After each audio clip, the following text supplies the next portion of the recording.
Today, in this review, we're gonna talk about the first Swedish tank destroyer in the game with siege mode, the Stark S1.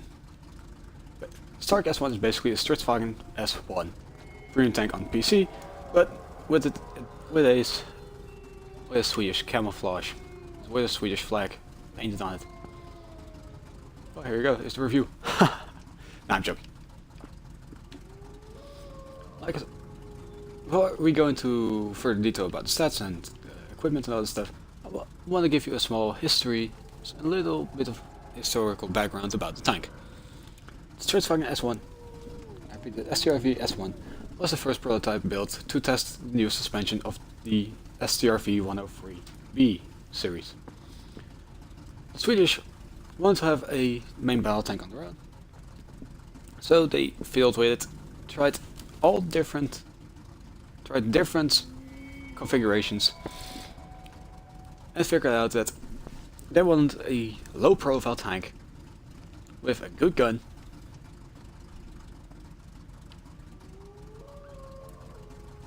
and good mobility, decent armor.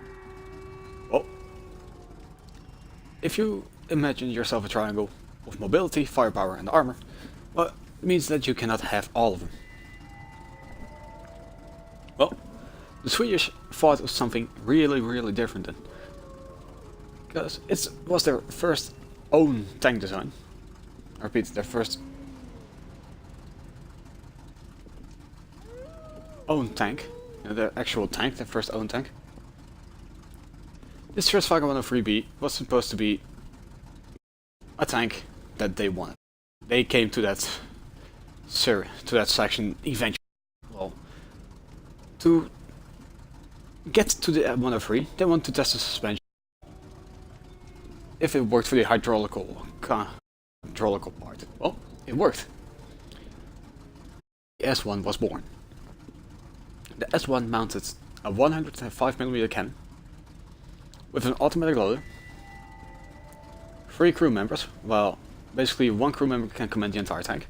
Basically, if you have the commander could drive the tank, could fire the tank, and command the tank at the same time. But if you let the commander do that, well, it gets complicated. It gets too complicated. So at least 2 crew members were enough to drive and use the tank. But what does that mean in the game? Well, for the S1 series, it means for the strv S1, Stark S1, I mean, it means that this tank can go 50 kilometers forward and 45 kilometers backwards. Yes, you heard me correct. This thing can drive 45 kilometers per hour backwards. Not a lie here. Not lying. It goes backwards as fast as it goes forwards. I know some of you guys are gonna make a French joke about it. I know what kind of joke it is. Basically, because driving backwards is a French thing. Well, it's not in this game. Driving backwards is a Swedish thing as well, because they drive as fast. Their tank destroyers drive as fast, they go forward, but only reverse. That's a good thing. It's not a bad thing, it's a good thing. But enough about it. Let's talk about the stats of the tank. Right. First of all, the engine. The engine is the motor agent. This motor Ragergat S, well, 1S engine. There's 540 horsepower, which comes to about, if we go to the armor viewer for a more detailed inside the engine, it goes to about 16.36 horsepower per ton, which makes this tank go forwards at 50 kilometers an hour, at 45 kilometers an hour backwards. Yeah, you heard me correctly. Again, backwards. That's 10% fire chance. But now I hear you thinking, what are these two modes? Drive mode and siege mode. Well, the Swedish, again, because they don't have a turret, or since the gun is fixed in place in the hull, they cannot move the gun unless they move the tank. Which means they had to implement suspension, hydraulic suspension. The Swedish tanks were the only, at least were actually the first tanks to implement hydraulic suspension. And yes, I repeat, they were the first one to implement hydraulic suspension, which means, in the game, it means siege mode. That's what you see here. The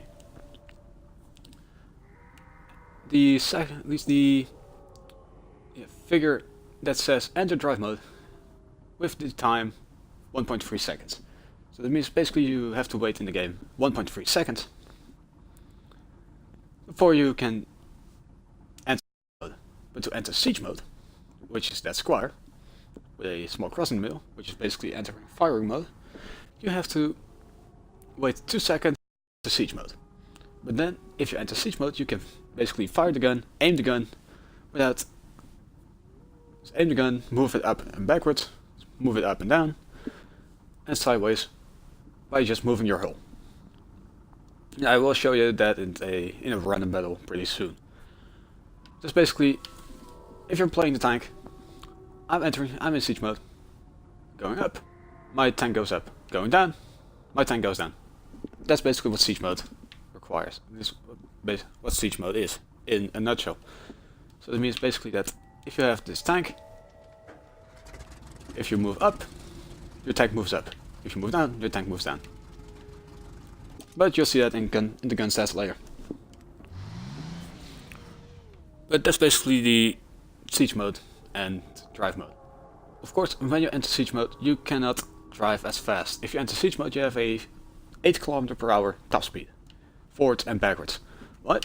Well, because you enter siege mode, your tank cannot drive, because your engine is basically, it's because the tank's engine is more or less focusing on pointing the tank in the direction that, so it can fire, and also pointing it in a direction so it can aim. But siege mode gives you quite a lot of advantages, I can tell you that.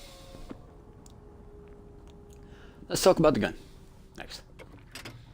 Well, the gun is the 10.5 centimeter Canon strv 103 L51 gun. There's a reload of 10.2 seconds, aiming time 3 seconds, which is outside of siege mode, a accuracy of 0.4, which is also out of siege mode, a max range of 720 meters, a max elevation of 4 degrees, and a max suppression of 2 degrees. That is outside, that is not in siege mode. You have to take this with a pinch of salt. Rate of fire, it stays the same. Inside, it's in siege mode or out of siege mode, it stays the same.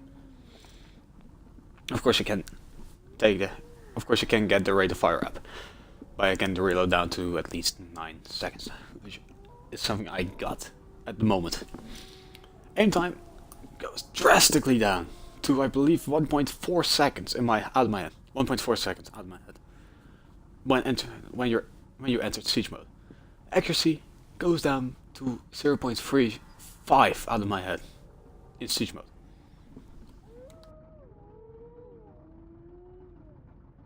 Gun elevation goes to 12 degrees up and goes down to 12 degrees in depression as well. Entered in siege mode, by the way, not outside of siege mode. Inside of siege mode, 12 down below, 12 up. Why? Well, because you can use the suspension then. Max range, of course, 720 meters. That is standard for almost every tank. But yeah, I have a fun thing to say about it. This thing fires armor-piercing fin-stabilized discarding sabot, or APCR. Yeah, here, APCR composite rigid. Which has, if we get the more better gun stats, 288 millimeters of penetration with its standard rounds, 330 with its AP, its premium rounds, and 53 with its high explosion rounds, HE rounds. Of course, like I said before, rate of fire doesn't go down in siege mode. Aiming time and accuracy go down in siege mode. They get better because, first of all, you're basically the tank itself. You cannot turn, you cannot aim the tank outside siege mode. So basically then your accuracy and aiming time gets a long time. But you're never gonna have to fire the gun outside the siege mode, because if you do, you don't play the tank well. Damage wise, the damage of the 10.5 centimeter cannon is quite low, so to speak. It's quite low. It's not as low as the AT-15, but it's quite low.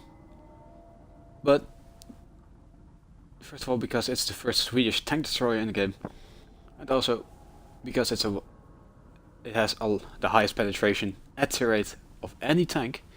The only tank which has high enough penetration at tier 8, which has the same penetration, is the ISU-152 with the BL tank cannon. It's the only tank which has that high amount of penetration. The other tank destroyers in the game at tier 8 don't have that. So you have to take that with a pinch of salt, basically. You have to take that with a pinch of salt. The damage for its penetration is good. 330 penetration for its APCR rounds. Yes, this gun fires two kinds of APCR rounds. It fires the standard APCR rounds and it fires a better round, a newer round. Well, in my opinion, you never have to use that premium round because you already have a lot of penetration. You already have high penetration for your tier 8 tank, so you can basically pen any tank at that tier you're gonna face. Even most tier 10 tanks you can pen with ease. The only tanks that you have to load high explosive, at least armor piercing comes to rigid premium rounds for, are mostly the mouse, if he's hold down, because you cannot pen its turret cheeks anymore. The Jaegeru, if it's hold down, but if you see its lower plate, you just aim at the lower plate and that's it. So basically, you have to fire premium rounds only in the most dire situations. Besides that, armor piercing, composite, rigid, standard rounds will do the job for you. Let's go to the packages. Let's talk about tracks. The Strv S1 tracks have a traverse speed of 26 degrees per second, which is outside of siege mode and stays the same in siege mode. But it doesn't matter because you're more or less a camp BTD anyway, so you're staying at long range. You don't have to rely on your tracks to traverse a lot anyway. The turret armor of the tank, well, it doesn't have any turret armor. Traverse speed 16 degrees per second. Well, it doesn't have any traverse, because basically you have to traverse your entire tank anyway, so actually take that with a pinch of salt, because you mostly rely on your track traverse anyway inside siege mode. View range quite lackluster, 450, but it's standard for tier 8 tank destroyers, so okay, you can boost it up to at least 400 meters, so you can spot for yourself with binos anyway, so yeah, it's good. It's decent. Of course you're a tank destroyer, so you're using binos anyway, which I have to say as well is a big advantage of siege mode. Because if you're in siege mode, your tank, if you traverse your tank in siege mode, basically turn your gun, you don't lose your camo net advantage and your binoculars advantage. Because basically to balance that out, because if you lose your binos and camo net while in siege mode while turning your gun, you get spotted easily. You have to wait again to activate it. Then, of course, while you're firing at a moving target, you're just useless then. So it's a good mechanic that they've placed in to counteract the fact that you're already a sneaky tank destroyer with no armor, which I will come to in a little bit, because that's a specific part on its own as well. Yeah, like I said, the reason why they implement the fact that if you are in siege mode and your cabinet and binos stay active when traversing your gun is to basically counterbalance it out. That basically means that your cabinet and binos stay active when activating siege mode. Unless you drive forwards or backwards, you don't lose any of the advantages of the cabinet and the binos at any time. So that's a good thing to have either way. Yeah, radio range 850. It's good, decent. It's average for. It's good for any tank in that tier. So well, we're not gonna talk about it. But let's talk about the armor now. Yes, we're gonna talk about the armor. Well, this tank has 45 millimeters of armor. The only 45mm parts are the gun and this little part tracks. So these tracks count as armor. These spare track links, they count as armor, but they're not a large part. But here comes the great advantage. Since this tank has extremely sloped armor, yes, extremely sloped hull, it has the overmatch mechanic. Most people don't know what the overmatch mechanics are. It's basically your armor times 3. So, for example, like this tank, it has 30mm of armor at the front slope, but it's extremely sloped.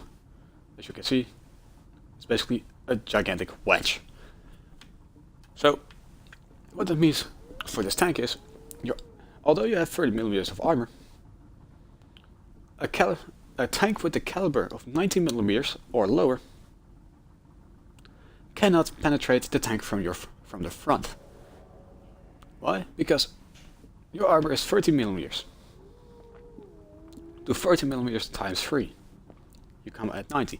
So basically, a gun caliber with below 91.5 or 91mm will not penetrate and overmatch your tank. Anything above that will overmatch your tank anywhere and do a tremendous amount of damage. Weak spots wise, well, the tank is basically 2 weak spots. First of all, if it gets tracked, people can get you from the side and you're dead. Because when you're tracked, your gun cannot traverse any side. Your tank, because you have to turn your tank to traverse your gun, so you're dead. Also, there's a command edge. Look at how far this command edge pokes out. If this tank is using its gun depression, and you have nothing to shoot at except for the command edge, fire the command edge. Because command edge is a guaranteed penetration. Or fire high explosive at the command edge and the high explosive. And the explosion will splash in on the tank and will do tremendous amounts of damage as well. So yeah, that's basically it. Also, if you're driving a tank with a higher gun, with a higher caliber gun, with a gun that has a caliber above 91mm, fire explosive all everywhere almost, and you will do a lot of damage to it. Maybe crack some modules, maybe track it, and so you can go outside. But most of the time, if you don't have a high caliber gun, if you only have a 90mm gun, fire the command edge. Just fire the command edge and it will penetrate everywhere. It will penetrate anytime. Because that's one of the major weak spots of this tank. Alright, let's talk about equipment now, before we go into crew skills. Equipment wise, I would say fit a medium caliber tank gun rammer to get your reload down by 10%. Fit the camouflage net because you don't have any armor, you have to stay as camouflaged as possible, so use that. I don't have a lot of silver at the moment. And if I had, I would fit the binocular telescope. No vents, no rammer, there's no laying dive, no. Just binos. Why? Because you're a tank destroyer. If you're in siege mode, you're basically inactive. And your camo will stay active when in siege mode. Yeah, that's it. That's basically why. But now, let's talk. My favorite things to talk about. The crew! Of course. Let's talk about the crew. Crew skills. Let's pick away my Swedish lady. And let's talk about it. First crew skill I would recommend is camouflage. Camouflage tank out like a lot. Get camouflage. Get green foam. And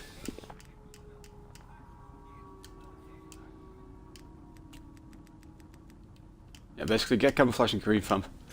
Also muffled shell because you're a tank destroyer and they will increase your camo factor by a lot. So first of all, take the camo skills. After you take muffled shot, camouflage, lose camouflage, muffled shot, and green thumb, take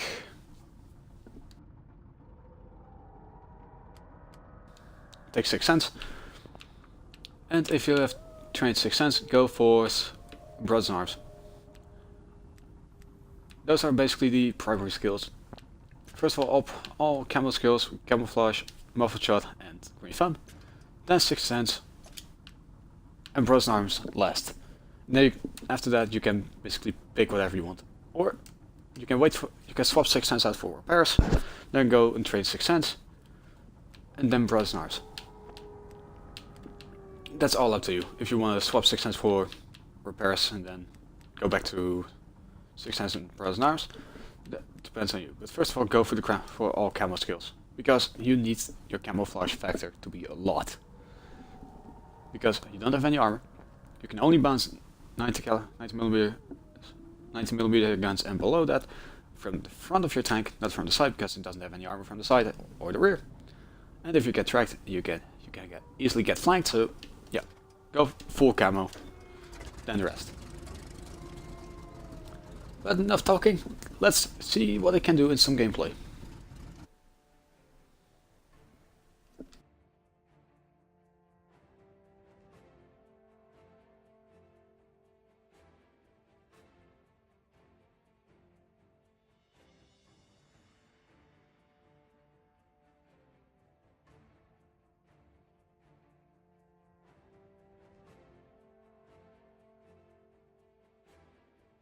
And we're back. Looks like it's Ghost Town, standard battle. Now I can exactly talk about the siege mode in this tank. Because first of all, we're spawning at the J2 area. We're gonna go towards the K3 area. Why? Well, because we're sneaky tank destroyers, we're snipers, we're not frontline warriors, we're basically the long range support. Right, we're in a turn 9 game. It's not a bad matchup. It's a bad matchup in my opinion, but could be worse. Could be a turn. As you can see now, I'm outside the siege mode. Now I'm driving. I'm in drive mode. But for the sake of this video, I'm gonna show you can drive back between this tank as well. Look at the acceleration of that tank. Look at it. Look at this acceleration. Saw that, right? That is how fast this tank goes backwards. That was just for the sake of this video. To show you I'm not lying. But first of all, we're gonna go towards the hill on Ghost Town, because well, I'm a sneaky tank destroyer. I gotta go play the tank destroyer role. So let's go. Alright, now silence. That sound was of siege mode. And now I'm in siege mode. Now I can fire my gun, and reverse my gun, without losing my advantages over the camo net and the binos, if I have binos equipped. Also, look at... Oh, darn it. Another tank was spotted. That's the thing, I'm not having 6 cents. That's one of the weaknesses, because that T10 had a 122mm cannon. He overmatched my armor instantly, no matter where I was aiming. Look at this gun depression though. And now look at my aim time. This is just the amount of gun depression that I can get. Look at how far the tank is below to the ground.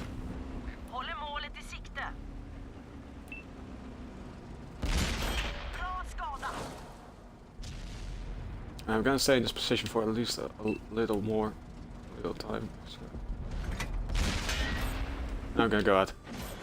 You have to wait before you get out of siege mode, but that's just because you can. Was spotted, they have an artillery piece, so I need to go a little bit more sneaky. Go back inside siege mode. Maybe hit some more tanks. No. Look at it. Although I have an advantage over the Tiger 1 hammer. Because the Tiger 1 hammer doesn't have a high caliber gun. Doesn't have a 100mm Doesn't have a 91 caliber, 91 millimeter gun. He cannot overmatch my armor, so that means that I'm safe. Although now I'm not annoyed because that unfortunate pattern is gonna go in. But this is where the amount of penetration stands up.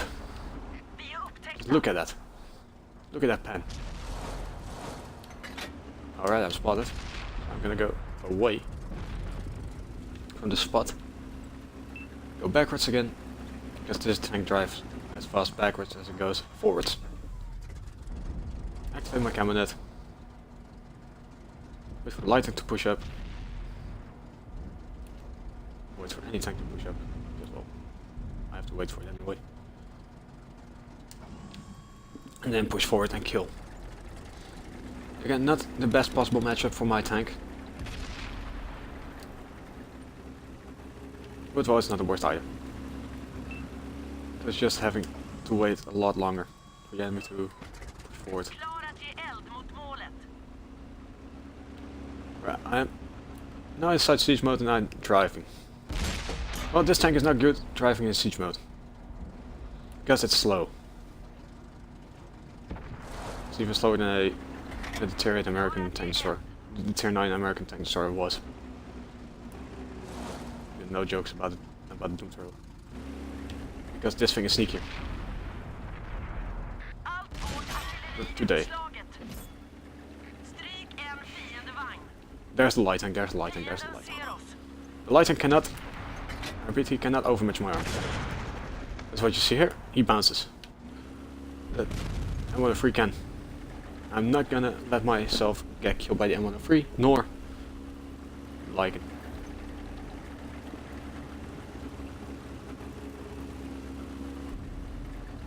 So what I'm gonna do is drive back in siege mode a little bit further, get myself into an advantageous spot, and just killed. I just killed the Lycan. Tried to ram me. No, it's unfortunate that he got killed. Again, M103 just tracked me, and now I'm dead. This is one of the weaknesses of the S tank, the strv 103. It gets killed once it gets tracked. Once it gets tracked, it's dead. That's the weakness of the S tank, the strv S1. Once it gets tracked, it's doomed. It's dead.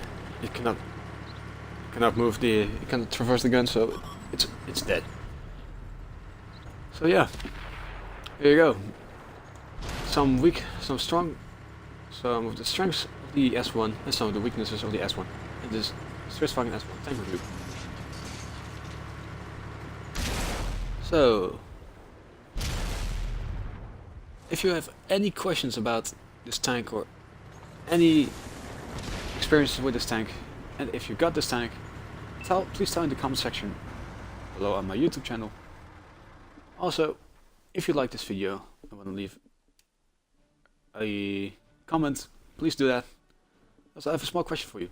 If you have the S tank, it's the strv S1. In my opinion, it's a good tank, but what are your opinions about it? How did you experience the weaknesses and the strengths about this premium tank? Let me know in the comment section below. I'm scarab now. I'm scarab now. I'll see you on the next one.